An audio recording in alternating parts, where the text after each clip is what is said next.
네, 간밤 마감된 뉴욕 증시 지표 혼조와 또 일부 기업들의 실적 부진, 또 인터넷 관련주 스몰캡 인덱스의 하락으로 약세 마감됐습니다.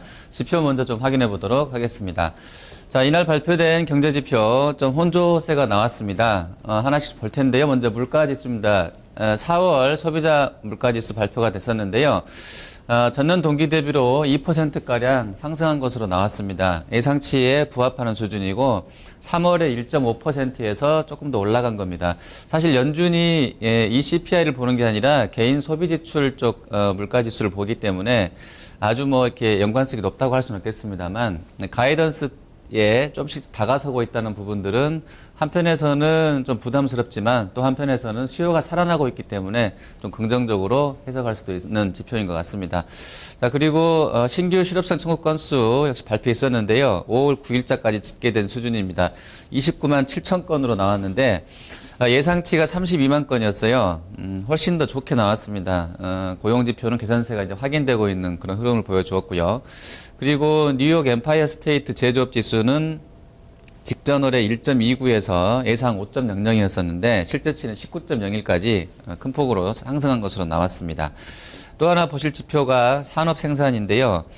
전월 대비로 0.6% 감소가 됐습니다. 예상은 0.0%, 전달보다 좀 떨어질 것으로는 봤습니다만 상당히 예상보다 안 좋게 4월 산업 생산은 나왔고요. 가동률 자체도 제조업 가동률 자체도 78.6%로 조금은 전달보다 꺾여 있는 부분들이 확인됐습니다. 그리고 맨 아래쪽에 있는 NAHB 주택시장 지수는 5월 분이 발표가 됐는데요.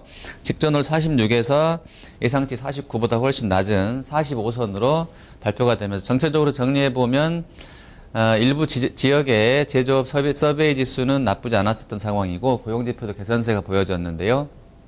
산업 생산이라든지 주택 지표는 좀 부진했던 상황입니다. 자, 유로존으로도 가보시겠습니다.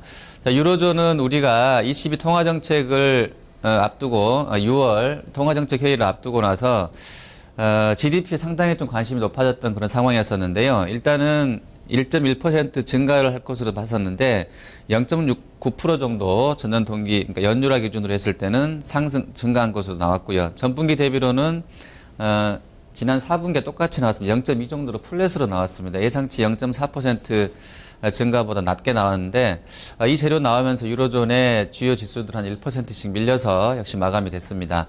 소비자 물가 지수는 0.7 정도로 예상에 부합했는데 전달보다 조금 개선된 흐름이었었는데 이날 시장에서는 GDP 쪽의 흐름을 좀 더 높게 봤던 것 같습니다. 자, 지수 마감 상황 보겠습니다. 대부분이 한 1%씩 밀려서 나왔는데요. 다우존스 지수가 1.01% 하락한 16,446선으로 마감됐습니다. S&P가 0.94% 내렸고요. 나스닥은 0.76% 하락한 4,069선에서 마감이 됐습니다.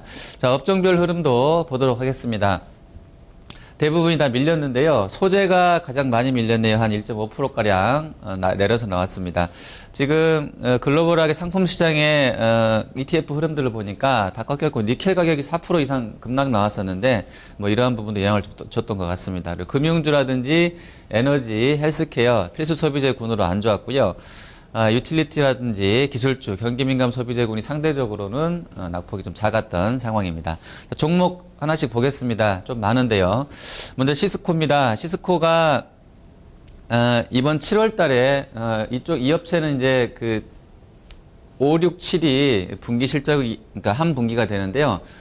올해 7월에 종료되게 되는 이번 분기에 주당 순이익이라든지 매출이 좋을 것이다. 그러니까 시장에 나와 있는 가이던스보다 시스코 자체에서 내놓은 전망치가 높게 나왔습니다. EPS 기준으로 보면 시장 전망은 51센트인데 시스코 쪽에서는 53센트로 좀 더 높아질 것이다라고 봤는데요. 이 재료 나오면서 시스코 장중에 8% 넘게 올랐다가 종가는 한 6% 올라서 마감됐습니다. 24달러 수준에서 거래도 많이 실려놓고 마감됐는데요.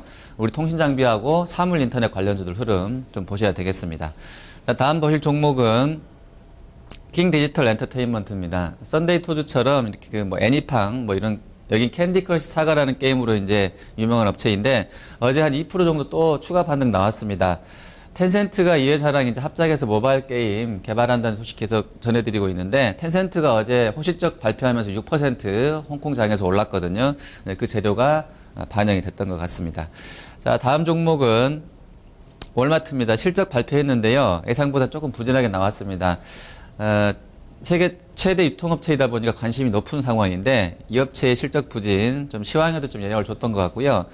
추세선 그려보자면 여기서 이렇게 쭉 올라가는 시세선을 갭으로 이탈하면서 깨고 내려왔고요. 장중에 좀 낙폭은 줄였습니다만 2%가량 밀렸고 거래도 실리면서 마감이 됐습니다. 자, 다음 종목 보시겠습니다. 마이크론 테크놀로지인데요. 사실 마이크론은 어제 한 3% 밀렸어요. 근데 이 재료는 찾아보니까 하이닉스한테 디램 시장의 점유율 추월당했다. 요 재료 때문에 밀렸기 때문에 우리 하이닉스한테는 부정적인 재료는 아닌 것 같습니다. MS 기준으로 28%, 하이닉스가 28.2%로 조금 높게 나왔는데 이렇게 되면서 이제 마이크론이 3위로 처지는 상황이었고요. 주가는 3%가량 밀려서 나왔습니다. 하이닉스는 오히려 좀 좋을 수도 있을 것 같습니다. 자, 다음 보실 종목은 페이스북입니다. 자, 페이스북은 이날 미국 연방통신위원회 FCC에서 망 중립성에 관한 이야기들을 했었는데 그동안에는 이제 누구나 다 공평한 속도로 인터넷 회선을 쓸 수 있다라는 그런 정책이었었는데 이번에 나온 안은 추가로 이 사업자들이 조금 더 돈을 더 낸다고 그러면 보다 빠른 경쟁사보다 보다 빠른 속도로 서비스를 제공받을 수 있겠다라는 그런 결론이 3대2로 가결이 됐다고 합니다. 이 재료 때문에 사실 구글이라든지 이런 쪽에 자본력에서 좀 밀리게 되는 페이스북이 좀 반발을 했다고 하는데 뭐 이런 쪽들 주가 흐름은 전반적으로 좀 안 좋았습니다. 인터넷 관련적으로 좀 밀리게 된 요인이었던 것 같은데요. 페이스북은 2% 넘게 밀리면서 약세로 마감이 됐습니다. 자, 또 다음 보실 종목 제너럴 모터스인데요. 270만 대 정도 리콜 얘기가 나왔습니다. 이 재료 때문에 한 1.7% 정도 하락으로 나왔습니다. 하지만 우리한테는 오히려 좀 좋을 수도 있을 것 같고요. 또 엔달러 환율이 이제 101엔선 초중반까지 밀려나가면서 마감됐었기 때문에 현대기아차가 오히려 좀 올라갈 수도 있을 것 같은데 자동차주 흐름도 오늘 좀 지켜보셔야 될 것 같습니다. 자, 지금까지 뉴욕 증시 마감 상황 정리해 드렸습니다.